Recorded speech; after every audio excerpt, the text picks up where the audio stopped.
Hey everybody, hope you're doing well. Welcome back to some Fractured Online. Today I wanted to give a brief first impressions review for the free-to-play launch and Season 1 launch that happened just a few days ago. If you haven't been following the game, it had re-released on Steam a few months ago because it was previously on Steam back in like 2022, 2021, something like that. But they had taken it off Steam to do some redevelopments and then bring it back on. And when it re-released a few months ago, it was buy-to-play. You had to buy a package of some kind to be able to get in. And it was past that point, you had a VIP subscription, which is something that's still active, but now you can play it for free and you don't have to buy the package at all. So you can continue as a free-to-play player, or you can either earn gold in-game or buy a VIP subscription through real-life currency. They did actually give free Dynamite tokens out to people that had lifetime subscriptions. I believe they also gave game time to anybody that bought a package around the time that it had re-released, or before then, I believe. So if you played before and you had a package at one point or another, you should have some game time now for VIP. And then three of the main things that they had kind of added in this new season and free-to-play launch was one, the glory system, which is similar to like a battle pass that you'd see in other games, but instead of it being a free-to-play and a paid one, it's a free-to-play and then VIP rewards based one. So you can see here, I'm not going to go through all of them, but there's a lot of different rewards that you can get through the tracks, and the way that you get them is by doing like adventure tasks, showing up to the fortresses on the map, which that's another system in itself. I do have a video showing some fortress gameplay from a couple of months ago if you want to take a look at that at some point. You can also do divine trials, PvE and PvP based. You can also craft artifacts, which is something that's actually new to me. And somebody had previously said in one of the live streams that I had ran that artifacts are something new and it is active in the game currently. It seems like it's powerful types of gear that you can craft. From what I've seen, at least on the armor side, you can get gear that has specific bonuses to it, like bonuses to restoration and different schools from what I was noticing, but I still can't speak too much on that yet because I haven't had a chance to try it myself. The adventure task is something that was added a few months ago. It's like a daily quest system. If you haven't encountered that yet, it's actually very lucrative as well. Before this, there were some ways, but limited ways to make gold. You know, your options were normally doing just mob farming, and then you could go to the different trials like the Tyros trial and make some gold that way. So there was some options for you there in crafting, of course, but this actually made it more sustainable to earn gold every day. So this is a pretty nice feature that I really enjoyed, and you can also re-roll your daily quests, the ones that you can choose if you're not happy with the ones that it's showing you. So alongside your personal glory, there's also Supremacy, which is guild based. Essentially what happens is that as you go through and farm different trials, artifact crafting, fortress events, and do adventure tasks as a guild, and then also participate in the siege system. So like if you go to another town and you declare a siege or declare war on them to try to raid that town, for example, and then you win that fight, then you're able to get some progress towards your supremacy. And then also the fortresses that I mentioned previously, these are the PvP fortresses around the map that are only open at certain time frames. I would recommend that if you're a new player, you don't go to this solo because you will be flagged for PvP, and then you'll drop anything that's in your inventory when you die, not like an if. It's not going to be like an if you die, because these are normally very contested, and people that are still actively playing will be showing up to these most likely, or watching them. So just be careful for that. A lot of the time too, if you go to a fortress and you think that you're safe because there's nobody there, people will normally just show up like close to when it ends.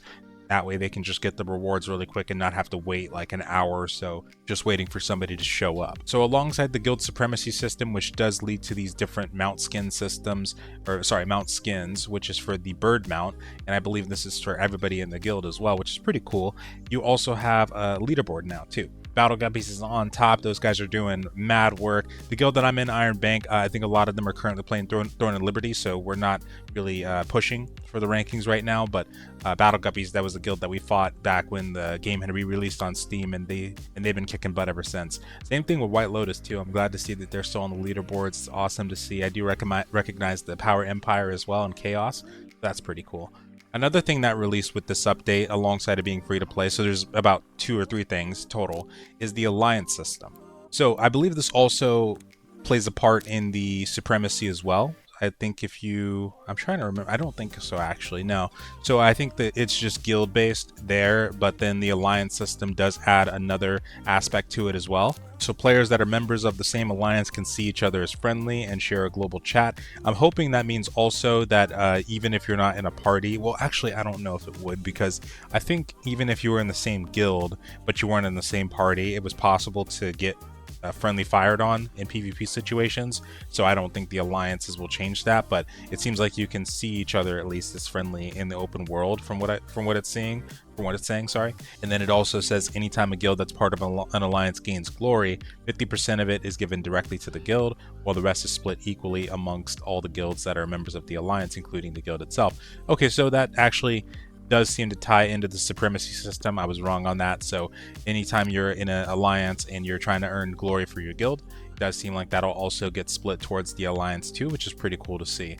Now, if you're brand new to the game, I highly recommend checking out some knowledge videos before playing. The biggest suggestion that I could probably give, I'm gonna just do this because I think there might not be any people farming in here. Hopefully not, but we'll see. If I die, I die. It's okay. But yeah, I would say the biggest suggestion that I can give early on is when you're in the tutorial, kill all the tutorial mobs, like kill all the mobs that you find in the tutorial zone before you leave it. And the reason for that is because this game has a bestiary, and the way that it works is that the different abilities that you'll see these mobs casting as you're fighting them are the ones that you can actually learn yourself. But to do that, you have to kill the mobs over and over again to gain knowledge, and that can be pretty tedious if you do for example, in the tutorial map, if you don't kill those, then to find those ones later to get those abilities, you may have to travel to the entire other planet, for example, and that can be pretty tedious to do early on. So that's why I recommend doing all of the tutorial mobs before you leave it. Another thing too is to just join a guild. Like it's a lot easier than rolling solo, or at least have some friends to play with. This game, it can be played solo, but it's one that is very difficult to, especially early on when you're trying to learn everything. It can be much easier just joining a group of people, and there's plenty of people that are advertising in recruit chat at all hours of the day. Not right now because it's like midnight right now in the morning, so you're not going to see anybody really chatting in there right now, but during the day there usually are. And then also setting up beside a city, like I'm not going to open the map right now. Well, I guess I can. Yeah, but going to any one of the cities on the map and then building a house next to it is recommended as well. The reason for this is because, well, once you do enough of a specific divine trial, which that's a system all on its own, you'll unlock the ability to teleport back home. So that can be very useful if you're like on the other planet. I think it works on the other planet, I'm not 100% sure. Or if you're just out and about and, you know, far away from your home and you want to port back there, it can be very useful. And then also, like, it's extra storage, and it does go towards the prestige of the city itself by having your house next to it, so it does benefit them. So yeah, I would say if you can, join a guild, try to set up a house near a city, and then also try to research information on the imbuing system, on the regent system. It's something that it's not going to make sense right now as I'm explaining it, but when you get past a certain point, like when you've got your, you know, some skills under your belt, and you've started making a little bit of money and you're looking into getting tier 2 gear, unless you have guildies that can craft that for you, or you're able to save up enough money to buy it, it's going to be very tedious to get that, because you'll need to figure out how the crafting system works and the imbuing and actually I may be thinking of two different things, but the crafting system works and the refining system, which can be very it can be very hard to do if you're not looking up information on that. So one thing I really recommend is looking up Fractured Base. They have a great website that has information on these and calculators on these systems, and can also give you some guide information for how they work. And then also asking in help chat if you're curious about anything. That can be a really good way to go as well. Although I think there's more than likely going to be people out there that will be able to make the gear for you if you ask around, but it's probably going to cost a lot, because getting the resources to craft, refining, and just crafting in general, it's not something that's super easy in this game, so just keep that in mind. Another thing I'd recommend is doing some testing. This game has a lot of build diversity, like a lot of build diversity. I'm still finding new ideas and new things to try even after all the time that I've played. This is the build that I've currently got right here, and this is something that will allow me to keep multiple barriers up, which are things that can like do DPS to whatever's around me. And on top of that, I have a summon build going here, so I can summon a little dragonling, which I'm going to be using to fight here in a second if I can. And then there's so many different abilities, different combinations that you can use, that it's really worth testing and seeing what other people are using as well in the various different guilds and whatnot. Just highly recommend checking that out. And the last thing is to make sure you check out the game's roadmap. They still have a lot in the pipeline for what they're planning to implement. I'm most excited at the moment still for the dungeons to be implemented. That's like my top favorite thing that I'm excited for. Oh geez. Ah. Owie. Oh my god, even with lifelink he shreds through that. Nope, that's not happening. Goodbye, sir. Never mind. I wonder if they buffed them or not. Although I think the mammoth was always pretty beefy. Anyway, though, yeah, I would recommend checking out the roadmap and seeing what they have in the works. The dungeons is the most exciting feature that I'm pumped for, but they've also got some other cool ones. Like I know the demon planet is still in the works. If you create a character right now, you are able to create a demon, but the planet itself you can't get to yet. The only two planets available at the moment are the Beastman and the human planet, so just keep that in mind as well. But thank you guys so much for watching. Let me know what you thought about this free-to-play launch and if you've tried it already.